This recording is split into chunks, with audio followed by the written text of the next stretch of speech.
हाँ तो दोस्तों स्वागत है आपका हमारे YouTube चैनल में। यह कहानी काल्पनिक है। यह सिर्फ आपके मनोरंजन के लिए है। बच्चे इस वीडियो से दूर रहें। रमेश पिछले 3 साल से शर्मा जी के घर में नौकरी करता था। सुबह 6 बजे उठकर झाड़ू पोंछा, बर्तन मांजना, कपड़े धोना, सब उसका रोज का काम था। मालकिन राधिका मैम उम्र में उससे बस 4-5 साल बड़ी थी। शादीशुदा, लेकिन पति अक्सर विदेश में रहते थे। घर में बस राधिका मैम और उनका 6 साल का बेटा आरव रहता था। रमेश हमेशा चुपचाप काम करता, नजरें नीची रखता। लेकिन राधिका मैम की एक आदत थी। वो कभी कभी रसोई में आकर खुद चाय बनाती और रमेश से कहती, रमेश तुम भी बैठो ना, अकेले में चाय पीना अच्छा नहीं लगता। रमेश पहले मना करता, लेकिन धीरे धीरे आदत पड़ गई। दोनों चुपचाप चाय पीते।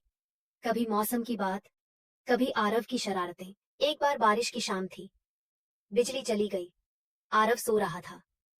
राधिका मैम ने मोमबत्ती जलाई और रसोई में खड़ी होकर कहा, रमेश आज खाना बनाने में थोड़ी मदद कर दोगे? हाथ कांप रहे हैं अंधेरे में। रमेश पास आया। सब्जी काटते वक्त राधिका मैम का हाथ कटने वाला था। रमेश ने झट से उनका हाथ पकड़ लिया। दोनों की नजरें मिली।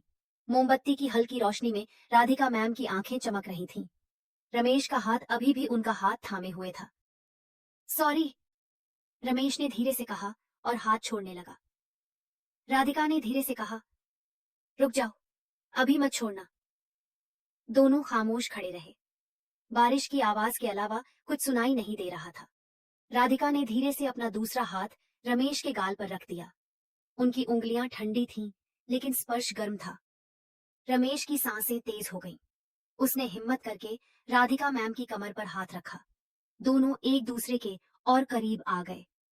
राधिका ने आंखें बंद कीं और धीरे से अपने होंठ रमेश के होठों पर रख दिए। पहला चुंबन, बहुत हल्का, बहुत डरते डरते, जैसे दोनों को पता था कि ये गलत है, फिर भी रोक नहीं पा रहे थे।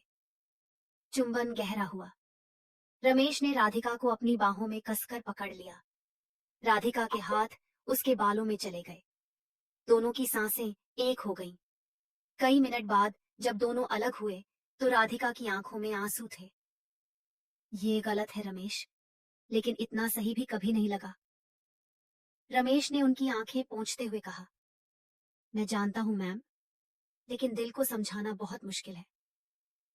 उस रात के बाद दोनों के बीच कुछ बदल गया।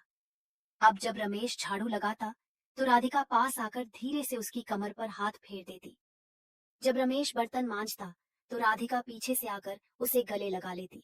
और जब घर में कोई नहीं होता तो छोटे छोटे चुंबन, लंबी लंबी आलिंगन और वो अनकही बातें जो सिर्फ स्पर्श से कह दी जाती थीं।